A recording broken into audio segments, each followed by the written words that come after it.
괴담 속으로 호텔. 여행을 가다가 갑자기 차가 퍼지는 바람에 어쩔 수 없이 계획이 없던 호텔에 묵게 되었다. 차가 수리되고 다시 탈 수 있을 때까지 나는 그곳에 머물 수밖에 없는 상황이었고, 내키진 않았지만 한 호텔에 들어섰다. 낡은 문을 열고 들어가자 카운터에는 아무도 없었고 정적 속에서 괴정시계의 초침 소리밖에 들리지 않았다.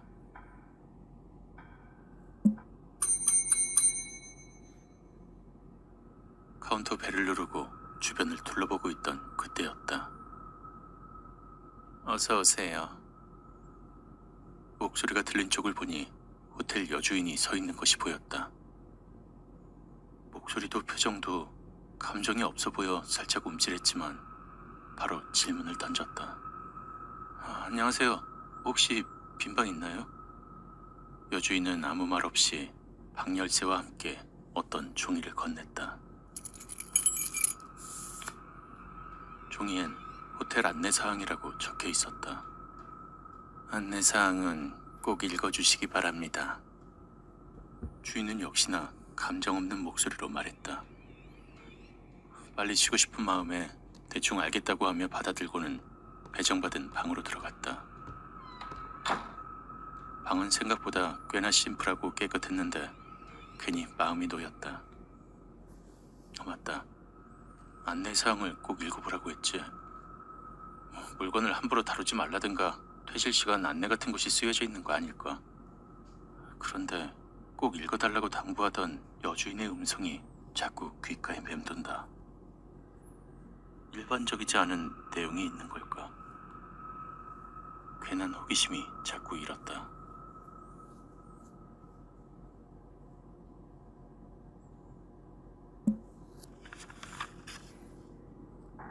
호텔 안내사항. 첫 번째, 혼잣말은 하지 말아 주십시오.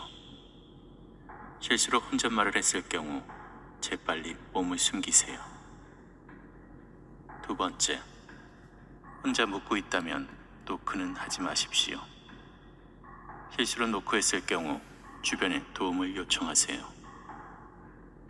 세 번째, 밤 12시부터 5시까지 프런트에 전화를 하거나 직원을 찾지 마십시오. 해당 시간에 근무하는 직원은 없습니다. 이런 안내사항은 처음 본다. 뭐야, 장난치는 것도 아니고. 심각하게 생각하기엔 피곤에 지친 상황이라 갈증도 나고 빨리 씻고 싶었다. 뭐부터 할까?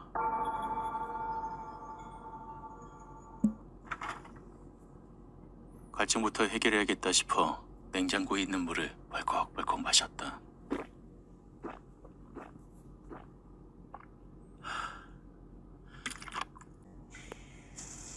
땀을 많이 흘려서 찝찝해 욕실로 들어가 간단하게 씻고 나니 좀 살 것 같았다.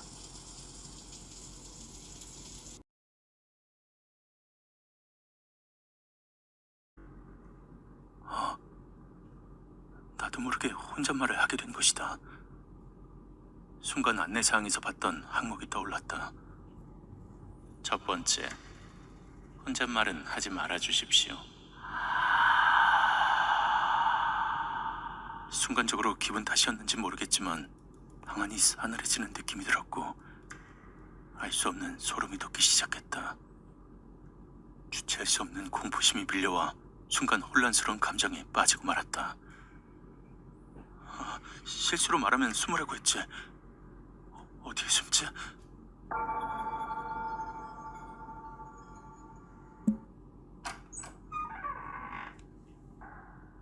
나는 서둘러 옷장 안으로 들어갔다.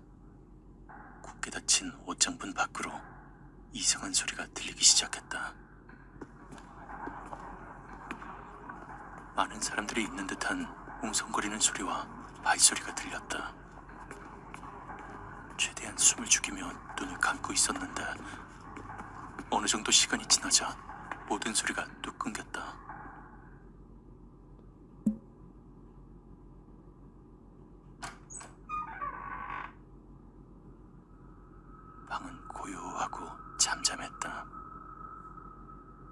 이 상황이 이해가 되지 않았지만 지금 당장 나갈 수 있는 상태가 아닌지라 꽤나 난감했다. 내가 할 수 있는 거라곤 얼른 잠드는 것뿐이었고 자고 나면 금방 날이 밝을 거라 생각해 서둘러 침대에 누웠다. 꽤나 뒤척였지만 너무 피곤해서인지 잠들 수 있었고 얼마나 잠들었을까. 소변이 급해 깨게 되었다. 비몽사몽으로 욕실 문 앞으로 갔는데 안에서 인기척이 들려왔다. 이 방엔 나 혼자만 묵고 있는데 누가 있는 걸까?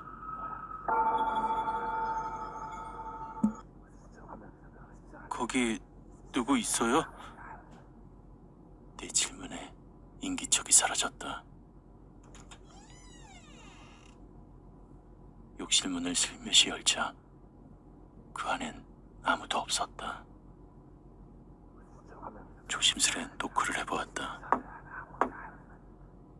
순간 인기척은 바로 사라졌고 정신이 번쩍 들었다. 두 번째, 혼자 묵고 있다면 노크는 하지 마십시오. 이런, 나도 모르게 안내사항의 규칙을 어기고 말았다. 주변에 도움을 요청을 하고 있지.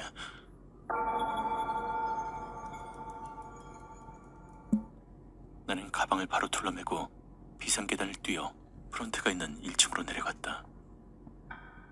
로비는 처음에 호텔로 왔을 때처럼 고요하기만 했고 뭔가 마음이 놓였다.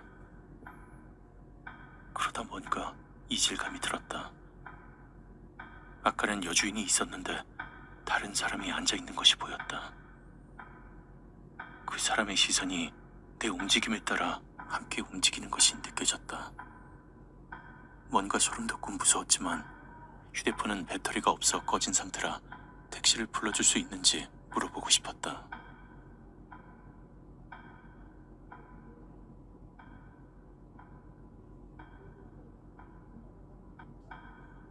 프런트 근처에 있는 괴종시계를 보니 시간은 새벽 3시 30분이 넘어가고 있었고 순간 안내사항에 마지막 항목이 떠올랐다.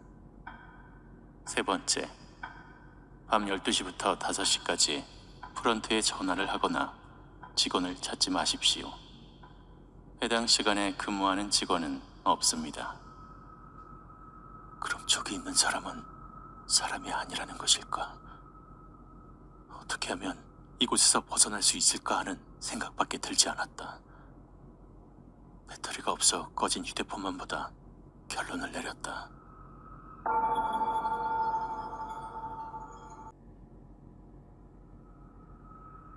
어차피 여기서 나가봤자 나 길도 몰라 더 위험할 것 같다는 생각이 들었다. 나는 그렇게 프런트 앞에 있는 의자에 앉아 밖을 쳐다보며 해가 뜨기만을 기다렸다. 직원의 시선이 신경 쓰였지만 최대한 무시하며 혼자 여러 가지 상상을 했다. 그러다 나도 모르게 잠이 들었던 것 같다. 누군가 깨우는 듯한 느낌에 화들짝 놀라며 깨니 여주인이었다. 말을 하기 전에 괴정시계를 보니 6시 40분이 넘은 시간이었다. 안심이 되어 눈물이 나올 것 같았지만 참으며 여주인에게 택시를 불러달라고 부탁했다.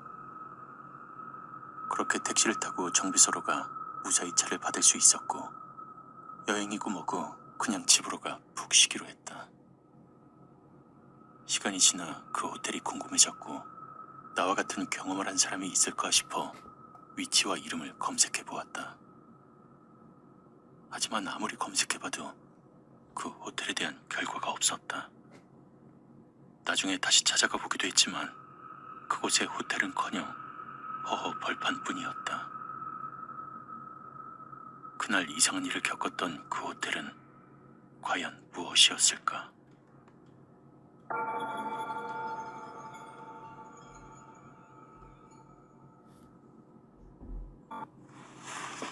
나도 모르게 침대 옆에 있는 구석에 몸을 웅크리고 앉았다.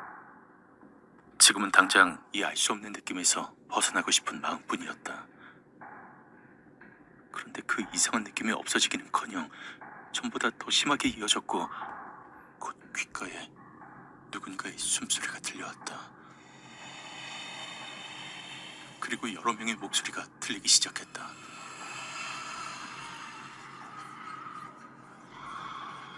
살려달라는 듯한 말과 알아들을 수 없는 목소리가 웅웅거리듯 들려왔고, 그 소리에서 벗어나기 위해 고개를 저어댔다.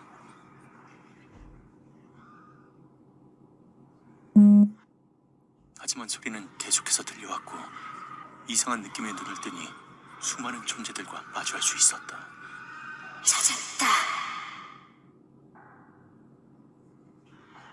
방금까지 있었던 곳이 아니라 어둠 속에서 그것들과 있었고, 나는 미친 듯이 달렸지만 도저히 그곳을 벗어날 순 없었다.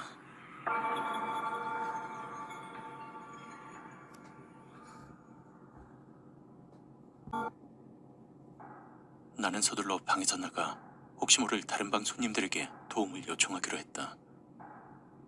옆방에서는 소리가 들리지 않았기 때문에 모든 방을 다 두드려 볼 생각이었고, 바로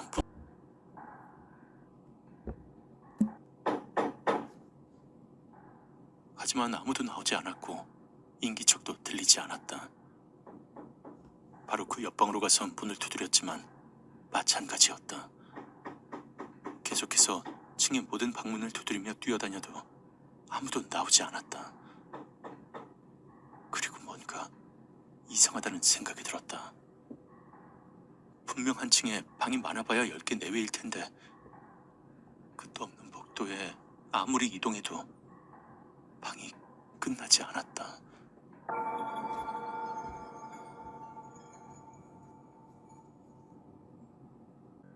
나는 프런트에 있는 직원에게 다가가 조심스럽게 물었다.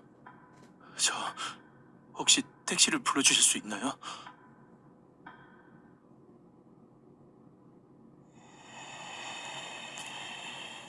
직원은 천천히 나와 눈을 맞추더니 고개를 옆으로 꺾었다.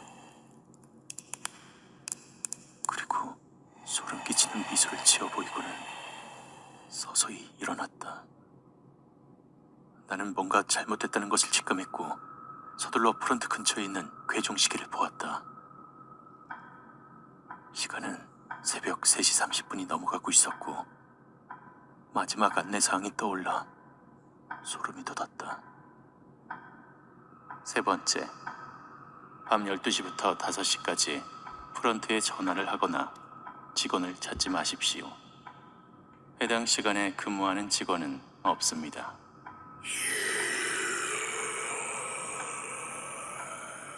그렇게 난 도망을 갈 새도 없이 직원에게 붙잡혔고 정신이 아득해짐을 느꼈다.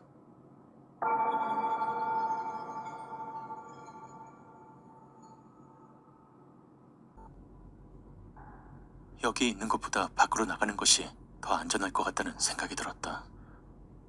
어느 정도 걸어야 할지 모르겠지만 아무리 외진 곳에 있다 해도 걷다 보면 사람들이 보이겠지. 그렇게 난 서둘러 호텔 밖으로 나갔다. 얼마나 걸었을까? 찝찝한 바람이 부는 것이 느껴졌다. 그런데 뭔가 이상했다. 아무리 걸어도 계속 같은 자리만 맴돌고 있는 것 같았다. 또한 사람은커녕 이상한 안개가 점점 생기기 시작했고, 안개 속에서 나는 완전히 길을 잃어버렸다. 한 치 앞도 보이지 않는 곳에서 나는 걷고 또 걸었다.